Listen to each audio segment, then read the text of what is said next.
जो मेरी बात हुई थी निमान से, मैंने उनसे कहा था कि उनके पास लगभग 7 करोड़ रुपए के आसपास हो गए हैं।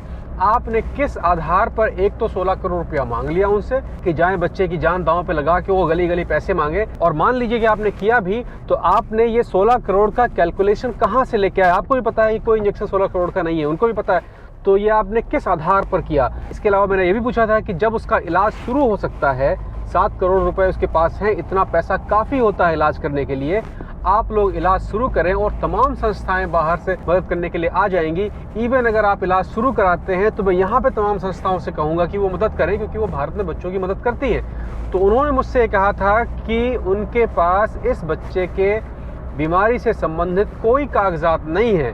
उन्होंने मुझसे ये भी कहा था कि उन्हें नहीं पता है कि बहुत ज़्यादा पूछा जा रहा है कि जो बिहार का बच्चा है अयांश, उसका डोनेशन करें या ना करें, या मेरी निभान से अस्पताल से क्या बातचीत हुई है, तो मैं आपको उसके बारे में कुछ चीज़ें बता दूं। बाकी आपकी मर्ज़ी है, जैसे भी आप करना चाहें।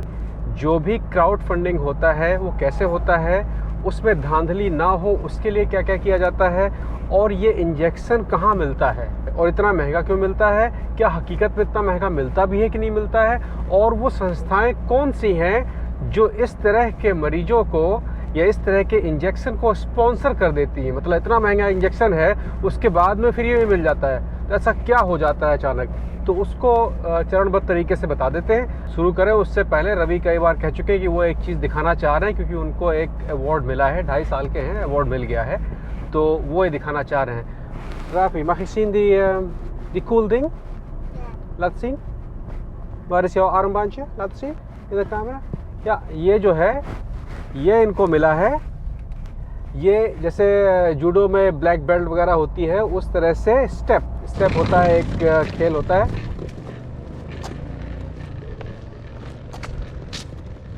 कि 2 पहियों की एक गाड़ी ऐसा होता है, उसके ऊपर बच्चे बहुत तेज़ी से चलते हैं। तो अभी ये 3 पहिए पे हैं, उसके बाद ये 2 पहिए पे आएंगे, उसके बाद वो फिर 1 पहिए पे आएंगे। तो उस पर इनको ये एक अपना पहला अवार्ड मिला है, तो ये बड़ा शान से हैं। आप nog keer zien die cool ding?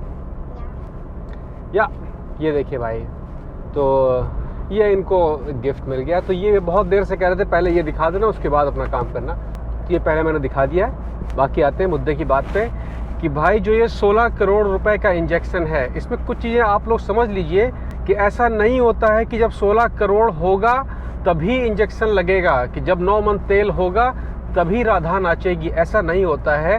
तो भैया क्राउड फंडिंग पहले समझ लीजिए, उसके बाद ऐसे में थोड़ा समझ लीजिएगा। क्राउड फंडिंग क्या होता है कि जिस भी अस्पताल से इस तरह की बीमारियों की घोषणा की जाती है, अमूमन वो अस्पताल जो होते हैं बहुत बड़े अस्पताल होते हैं, और उस अस्पताल से संगठित संस्थाएं होती हैं जो क्राउड फंडिंग मतलब कि पब्लिक से पैसा लेकर बच्चे की दवा या उस मरीज की दवा कराने का बूता रखती हैं। तो हमेशा अस्पताल जो होता है उस सहयोगी संस्था से माता पिता को कनेक्ट कर देता है और कहता है कि आप लोग कोशिश करिए और ये संस्था आपकी मदद करेगी लोगों से पैसा इकट्ठा करवाने में, और उसके बाद उस पैसे में कोई गड़बड़ी ना हो, इसलिए वो पैसा सीधे अस्पताल के खाते में जाता है, ना कि परिवार के।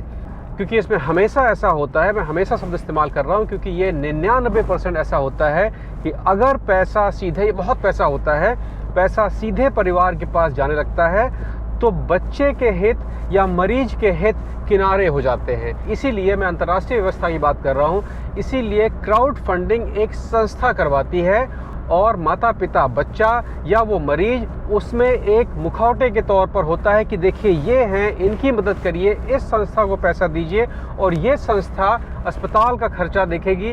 क्योंकि अगर अस्पताल को सीधा मिल जाएगा तो अस्पताल भी इधर उधर दाएं बाएं खर्च कर सकता है, माता पिता को मिल जाएगा तो वो भी दाएं बाएं इधर उधर खर्च कर सकते हैं। इसलिए एक ऐसी संस्था, आप एक मध्य संस्था हैं, आपके ऊपर परिवार का जोर नहीं चलेगा, आपके ऊपर अस्पताल का जोर नहीं चलेगा और बच्चे के हित डिस्टर्ब ना हो, क्योंकि वो पैसा जो आप दे रहे हैं उस बच्चे को, अयांश को, वो उस बच्चे के लिए है, उसके माँ बाप के लिए नहीं है।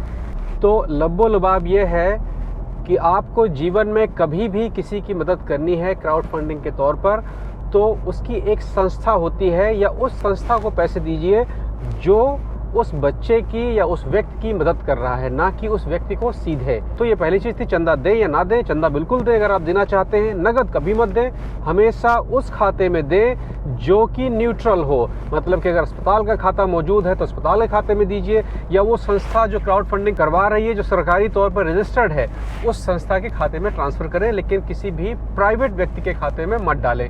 ये नियम कायदे भी हैं, लेकिन अपने यहाँ नियम कायदे से घुमा दिए जाते हैं। मैं आपको बता रहा हूँ जो एक तरीका है करने का। आपने कभी सुना है कि रेड क्रॉस ने आपके खाते में कोई पैसा भेजा हो, या रेड क्रॉस ने मदद करने के लिए कोई आपके घर में कोई सामान भेजा हो? ऐसा कभी नहीं होता है। रेड क्रॉस हमेशा एक संस्था को देगा और वो संस्था फिर आपको देगी। तो वो बीच में जो एक फ़िल्टर होता है वो इसीलिए होता है कि चीज़ें इधर से उधर न जाएँ। तो ये बात तो हो गई चंदे की। दूसरा, निमहांस से मेरी क्या बातचीत हुई थी?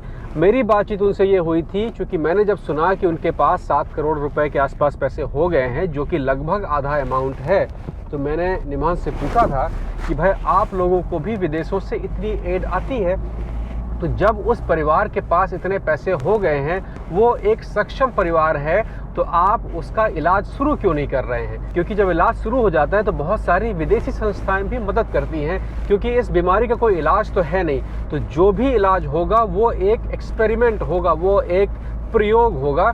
तो जो भी संस्था उस प्रयोग में मदद करती है, तो उस प्रयोग से निकलने वाले लाभ या हानि के जिम्मेदार वो संस्था भी होती है। तो अमूमन संस्थाएं इस तरह के मरीजों की मदद तुरंत करती हैं। इसीलिए मैं कह रहा हूं कि अगर आप लोग चाहते हैं यूरोप में, यहाँ हॉलैंड में बच्चे का इलाज करवाना चाहते हैं, आपका वेलकम है। हम लोग भी मदद करते हैं इस तरह की। आपको केवल अपना खर्च उठाना है। माने कि आप यहाँ पे 7-8 महीने आके रहेंगे, 2 लाख रुपया महीने के हिसाब से खर्च होगा, बहुत से बहुत खर्च होगा। 2 लाख गुणे 8 महीना, 8 दूनी 16, 16, 17, 20 लाख रुपया आपका लगेगा, उससे ज़्यादा नहीं लगेगा। तो ये मैं बच्चे के परिवार से कह रहा हूँ, आपके पास मेरा नंबर है, या आपके आसपास जितने भी लोग आपकी फिल्म वगैरह बना रहे हैं उन सब के पास मेरा नंबर है। वो सब मुझे जानते हैं कहीं ना कहीं से, या खोज लेंगे कहीं ना कहीं से। तो अगर आप यहाँ आना चाहते हैं तो आपका वेलकम है। यहाँ से अच्छा इलाज आपको मिलेगा भी कहीं नहीं। और ये मान के चलें कि जब आप इलाज कराने के लिए आएंगे तो आपको 8 महीने से 1 साल लगेगा।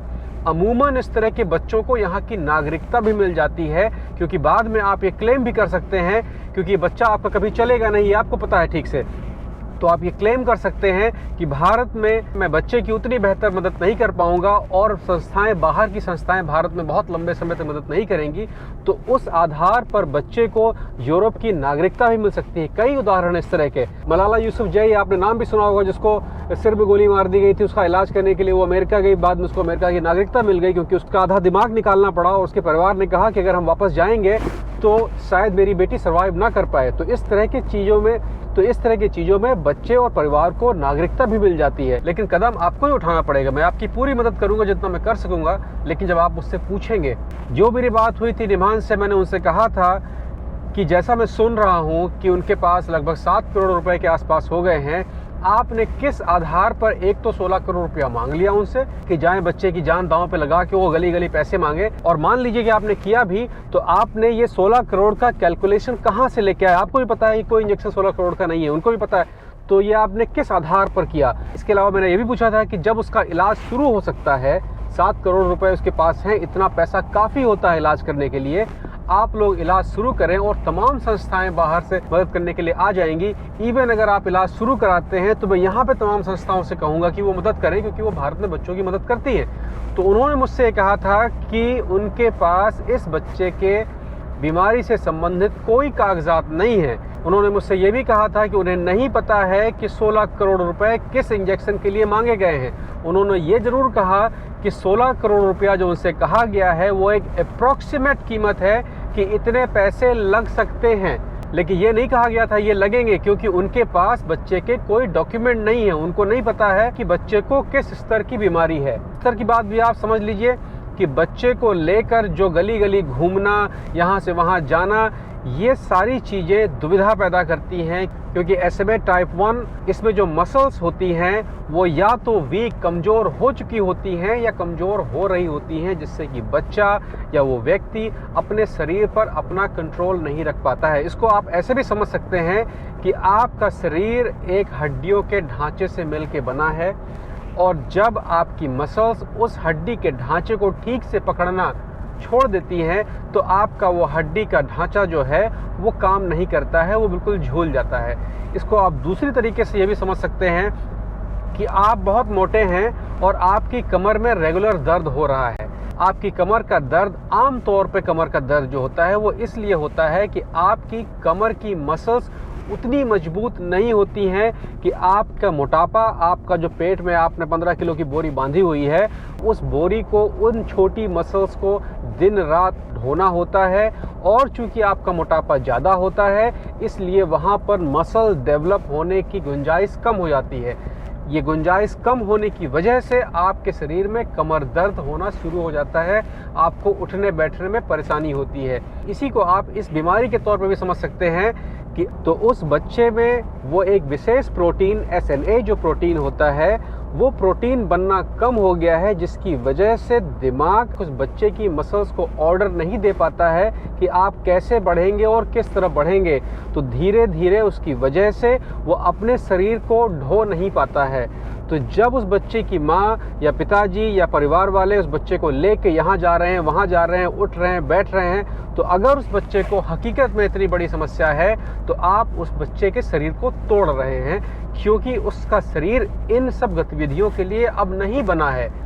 क्योंकि उसका शरीर इन सब गतिविधियों के लिए नहीं बना है। उस बच्चे को चुपचाप बिस्तर पर आराम से लेटना है, नहीं तो उस बच्चे के जो जॉइंट हैं वो स्थान भ्रंश हो जाएंगे। आपने शब्द का नाम सुना होगा कि हाथ खिसक गया। हाथ खिसकने का मतलब ये है कि उस जगह की जो मसल्स थी उसने उस हाथ को खिसकने से रोकने में मदद नहीं की, इस वजह से हाथ खिसक गया। तो जब बच्चे के पास उतनी पावरफुल मसल नहीं है तो जब आप उसको लेके चलेंगे तो उसकी हड्डियों में स्थान भ्रंश, या दूसरी भाषा में आप टूटना भी कह सकते हैं, इसकी गुंजाइश बहुत ज़्यादा हो जाती है। तो बच्चे को जो आप लेके यहाँ बैठे हैं, वहाँ बैठे हैं, कैश करवा रहे हैं, मैं बहुत ख़राब शब्दों में कहूँगा, आप बच्चे को कैश करवा रहे हैं, ये ना करें। लोग जानते हैं, लोगों ने देखा हुआ है, बच्चे के ऊपर जुल्म मत करिए कि उसको यहाँ लेके जा रहे हैं, वहाँ लेके जा रहे हैं, उससे पैसे मांग रहे हैं, ये कर रहे हैं, वो कर रहे हैं। ऐसा लग रहा है कि बच्चे की बीमारी अब नंबर 2 पर आ गई है, बच्चे से पैसा उगाही नंबर 1 पर आ गई है। हो सकता है ऐसा ना हो, बच्चे के पास एक बड़ा अमाउंट आ चुका है और उससे ज़्यादा पैसे आपके पास हैं। आपके पास तो सर्तिया जॉब वाली कोचिंग है और तमाम आपके व्यापार हैं, तो इतने पैसे तो आपके पास हैं। तो आपके पास बच्चे का कम से कम भारत में जहाँ की भी आप बात कर रहे हैं, 16 करोड़ की बात कर रहे हैं, उतने पैसे तो आपके पास आ ही गए हैं। तो आप बच्चे के इलाज पर ध्यान दें। लोग आपके पास आएंगे, खुद ही आपकी मदद करेंगे, लेकिन आपको ऑनेस्ट बनना पड़ेगा उसके लिए, तब आपके ऊपर लोग विश्वास करेंगे। क्योंकि आपके पास की जो गतिविधियां हैं वो इतनी ज़्यादा क्वेश्चन मार्क में आ गई हैं कि लोग अब शायद विश्वास नहीं कर रहे हैं। तो आप बच्चे का इलाज शुरू करें, लोग आपके ऊपर विश्वास करेंगे। मैं तो फिर आपसे कहता हूं कि आप अगर चाहें तो आप संपर्क करें मुझसे और मैं अपनी शक्ति भर भक्ति करूंगा। आप यहाँ पर आएँ, यहाँ इलाज करें, और मैं कहता हूँ कि अगर आपने देश से बाहर जाके इलाज कराना शुरू किया तो पूरा बिहार आपके साथ खड़ा हो जाएगा। लेकिन अब आपको एक्शन में आना पड़ेगा, केवल मांगने से काम नहीं चलेगा। मैं फिर कह रहा हूँ, अगर आप आना चाहते हैं आपका वेलकम है। सारी चीज़ें, चूँकि बच्चे का मामला है, बहुत आसानी से, बहुत तेज़ी से अरेंज हो जाएंगी। वीज़ा से लेके, पासपोर्ट से लेके सारी चीज़ें। आपको सिर्फ सही जेन्युइन तरीके से शुरुआत करनी है। पूरा बिहार मदद करेगा, वो सारे लोग मदद करेंगे जो आज आपके खिलाफ हो रहे हैं। खिलाफ इसलिए केवल हो रहे हैं क्योंकि उनको शक हो रहा है। तो आप उनका शक दूर कर दीजिए, फिर देखिए ना पूरी दुनिया आपके साथ में है। फिर मिलते हैं, इस पर ख्याल करिएगा आप, ठीक है? ओके, अब हियर स्टेप, या तो